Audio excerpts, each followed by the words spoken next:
शादी कर लिए, घर से भाग गए हैं, देख सकते हैं। इनको जानते हैं आप कौन हैं?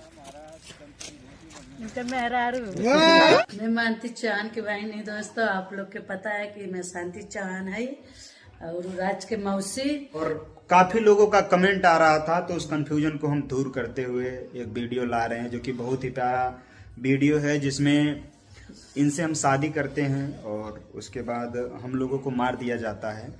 कि शांति आप लोग मिलके रहिए, सब लोग पहले के बात भुला जाइए और आप लोग अच्छा से रहिए और अच्छा से काम करिए और जाइए। राज के पापा मतलब विशु से शूटिंग करिए, उनके संगरी सब लोग मिलके करिए शूटिंग और अच्छा वीडियो भी चलेगा।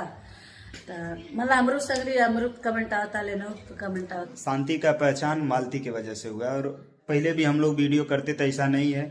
इनका शांति चौहान ब्लॉग है। आप लोग सपोर्ट करिए मेरे भी चैनल के, जैसे सबके चैनल के सपोर्ट करते दोस्तों, आप लोग इससे भी मेरे भी चैनल काफी अच्छा मेहनत करती हैं। और अभी तो प्रॉब्लम है, इनका बड़ा वाला ऑपरेशन भी हुआ था, जो कि काफी ज्यादा मेहनत करती है। फिर भी आप लोग सपोर्ट तो देते हैं, बट आप लोग का प्यार अगर ऐसे बना रहेगा तो अच्छा ही रहेगा। कि हम लोगों का साथ में काम कर रहे हैं। ये जोड़ी आपको कैसी लगी, आप लोग एक बार कमेंट करके जरूर बताइए। धन्यवाद।